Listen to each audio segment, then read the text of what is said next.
संविधान दिवस के उपलक्ष्य पर जिस प्रकार से मल्लिकार्जुन खड़गे जी ने अपने कार्यालय, कांग्रेस के कार्यालय में भाषण देते हुए उन्होंने ईवीएम को कोसा है और जिस प्रकार उन्होंने कहा है कि ईवीएम हटाना है और बैलेट पेपर को फिर से लेकर आना है, उस विषय में आज यह प्रेस कॉन्फ्रेंस हो रही है।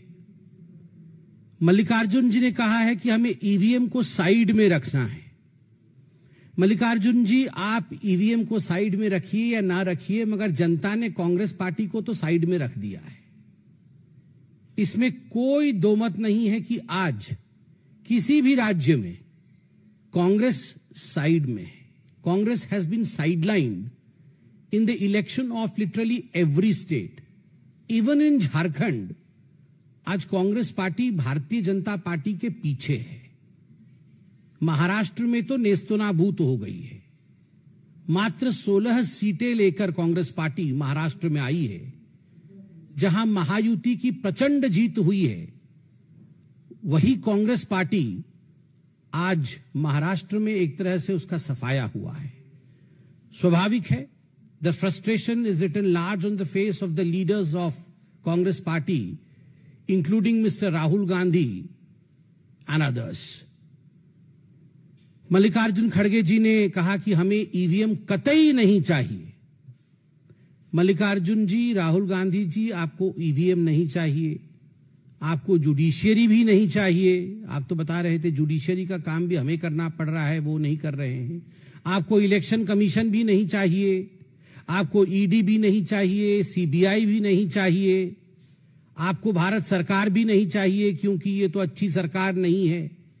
आपको कुछ नहीं चाहिए, तो मुझे लगता है आपके लिए सर्वोच्च स्थान और उपयुक्त स्थान मंगल ग्रह है। कोई नहीं है वहां, ना जुडिशरी है, ना ईडी है, ना सीबीआई है, वहां ईवीएम मशीन भी नहीं है, इलेक्शन कमीशन भी नहीं है। वहीं जाइए, वहां बिल्कुल आप शहजादे जी को कुर्सी पर बैठाइए और आनंद से रहिए। मुझे बड़ा आश्चर्य हुआ, मल्लिकार्जुन खड़गे जैसे एक सीनियर पॉलिटिशियन ने कल एक वाक्य कहा कि एससी, एसटी और ओबीसी और गरीबों के जो वोट है वो ईवीएम के कारण खराब हो रहे हैं। क्या सोचते हैं मल्लिकार्जुन जी और कांग्रेस पार्टी कि जो अनुसूचित जाति के लोग हैं, जो अनुसूचित जनजाति के लोग हैं, या जो एसटी लोग हैं, जो ओबीसी हैं, अदर बैकवर्ड क्लास है, उनको ईवीएम में वोट करना नहीं आता? वो इतने अनपढ़ हैं और इतने समझ भी उनको इतनी नहीं है कि वो ईवीएम में किस प्रकार वोट कर सके, बटन कहां दबाना है, कैसे दबाना है, वीवीपैट उसमें निकलता है, उसे देखना है, वेरीफाई करना है। Just because they are SC, ST, OBC and poor, they do not know how to use EVM. ये एक इंसल्ट है। ये कहीं ना कहीं SC, ST और OBC समाज के प्रति एक बहुत बड़ा इंसल्ट है, एक बहुत बड़ा धक्का है। और मैं ये एक्सपेक्ट नहीं कर रहा था, मुझे नहीं लगता था कि मल्लिकार्जुन खड़गे जैसा सीनियर व्यक्ति इस प्रकार के वाक्य का प्रयोग करेगा। मल्लिकार्जुन जी का यह भी कहना था कि हम तो बैलेट पेपर किसी भी कीमत पर लेकर आएंगे और ईवीएम मशीन जो है वो नरेंद्र मोदी और अमित शाह जी के घर पे रख दीजिए। मोदी जी और अमित शाह जी के घर पे ईवीएम मशीन रख दीजिए, हम बैलेट पेपर लेके आएंगे। खड़गे जी, राहुल जी, मोदी जी के घर में ईवीएम मशीन है। E for energy, V for vikas, M for mehnat. Machine की तरह मोदी जी काम करते हैं। He works like a machine and he has EVM. वो ऊर्जा उनके पास है। E for energy, V for vikas, विकास के लिए, डेवलपमेंट के लिए काम करते हैं। और वो अतुलनीय मेहनत, ईवीएम, उसी के कारण आज भारतीय जनता पार्टी जीत रही है। सही कह रहे हैं, हम ईवीएम के कारण जीत रहे हैं, जहां ई से एनर्जी, वी से विकास और एम से मेहनत होता है। और आप आरबीएम के कारण हार रहे हैं। आरबीएम का अर्थ है राहुल्स बेकार मैनेजमेंट। हम ईवीएम के कारण जीत रहे हैं, आप आरबीएम के कारण हार रहे हैं। खराबी मशीन में नहीं है, खराबी लीडरशिप में है। ये ईवीएम ठीक है, राहुल खराब है। आप ईवीएम बाद में बदलिएगा, राहुल को बदलिए। बताइए, कोई भी प्रतिद्वंदी इस प्रकार का अनसॉलिसिटेड एडवाइस नहीं देता है, मगर फिर भी मुझे लगता है लोकतंत्र में इतनी शिष्टाचार होनी चाहिए कि इतने वर्षों तक साथ साथ पार्लियामेंट में और असेंबलीज में बैठने के बाद कम से कम कुछ एडवाइस हमें, भले ही वो अनसॉलिसिटेड लगे, हमें देना चाहिए। मैं तो मल्लिकार्जुन जी से कहूंगा, मल्लिकार्जुन जी जानते हैं, वैसे कभी कभी उनके चेहरे को मैं भी पढ़ता हूं, वो जानते हैं खराबी कहां है, बेचारे बोल नहीं पाते हैं। बदलने की आवश्यकता है राहुल गांधी को, ईवीएम को नहीं। और वो कह रहे थे मल्लिकार्जुन जी की बैलेट पेपर के लिए हम यात्रा निकालेंगे। आजकल वो नया शब्द उनका यात्रा चल रहा है बड़ा, भारत जोड़ो यात्रा, उसी से सब कुछ मंगल हो गया। और भारत जोड़ो यात्रा के बाद आप बोल रहे हैं बैलेट पेपर यात्रा निकालेंगे। वैसे भी ठीक ही है, वैसे निकालना चाहिए, यात्रा निकालना चाहिए। टाइम भी है उनके पास अभी यात्रा निकालने के लिए, और कुछ काम भी नहीं है कांग्रेस के पास।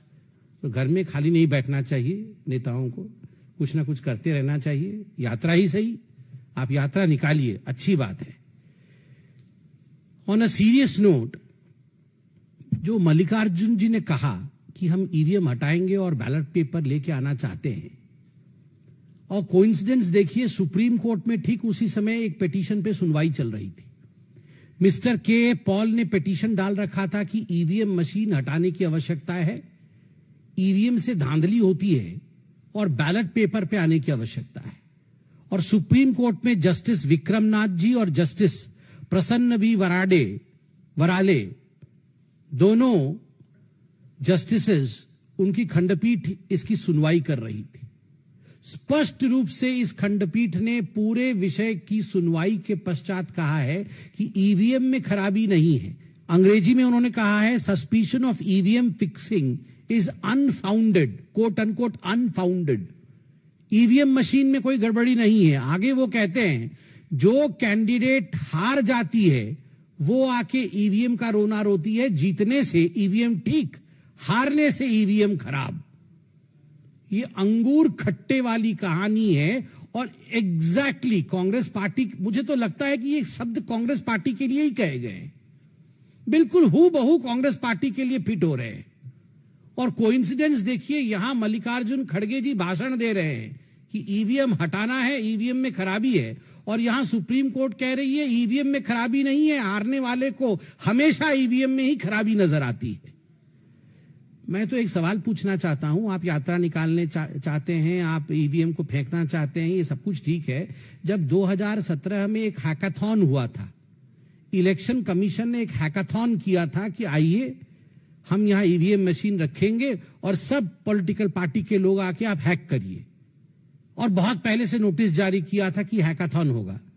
कोई नहीं गया, कोई गया नहीं हैकाथॉन करने के लिए। उससे पहले तो टीवी पे, मुझे तो याद है, वो आम आदमी पार्टी के शायद सौरभ भारद्वाज जी, शायद वही, वो कुछ तार वार जोड़ के हैक कर रहे थे कि कैसे हैक होता है। उस दिन नहीं गए और हैक करने के लिए, उस दिन हैक करने नहीं गए वहां भी ईवीएम को हैक करने के लिए। तो ये कांग्रेस पार्टी हैकाथॉन के दिन घर में क्या कर रही थी? हाँ, विदेश ट्रिप में चले गए होंगे राहुल जी, हो सकता है। उस समय खोजने से वो थाईलैंड वगैरह में कहीं होंगे, कहीं ना कहीं होंगे, बाहर ही होंगे, नहीं तो हो सकता है वो जाएंगे। मगर बड़ा आश्चर्य का विषय है, hackathon, you don't take this thing seriously. आप इतने बड़े पॉलिटिकल पार्टी के अध्यक्ष हैं, आप बोल रहे ईवीएम को फेंकना पड़ेगा, बैलेट को लाना पड़ेगा, and when the hackathon takes place no one represents your party in the hackathon to prove what you are saying.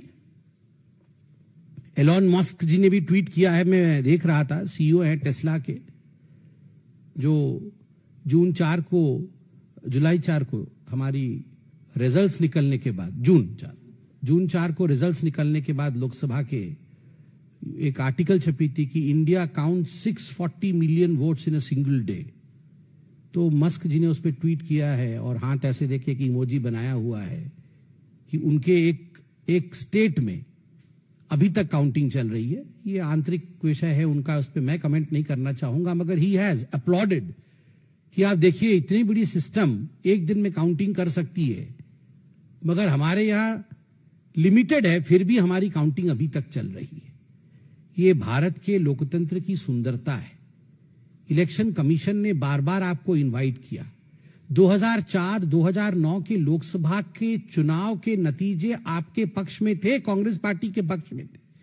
ये दोनों चुनाव ईवीएम के माध्यम से हुए थे, और इस बार भी 2024 में single largest double digit number में आप आए हैं, पहली बार। आप उस समय कितना खुश हो रहे थे, इतरा रहे थे। उस समय तो ईवीएम के खिलाफ नहीं बोल रहे थे, जब आपको 99 सीट्स आई थी। सिंगल लार्जेस्ट ऑपोजिशन पार्टी बन के आप उभरे 99 सीट के साथ। उस समय तो सब कुछ ठीक था। और बाकी राज्यों में जब आप चुनाव जीतते हैं, उस समय ईवीएम खराब नहीं होता है। मुझे तो बड़ा आश्चर्य लगता है कि आपने हेमंत सोरेन जी के और जेएमएम के जीत को भी कुंद करने का काम किया है। ये अलायंस धर्म नहीं है। आप जो ईवीएम के ऊपर आक्षेप लगा रहे हैं, आपका कहने का तात्पर्य है कि ये जो जेएमएम भी जीती है, वह भी कुछ माल प्रैक्टिसेस के माध्यम से जीती है। ईवीएम खराब था, they don't deserve to win. मुझे लगता है ये अलायंस नीति नहीं है, जहां आप खुद अपने अलायंस पार्टनर के ऊपर इस प्रकार हमला करते हैं। बार बार मैं कहता हूं, मशीन में खराबी नहीं है, व्यक्ति और लीडर में खराबी है। जब तक राहुल जी रहेंगे ऐसा ही चलता रहेगा।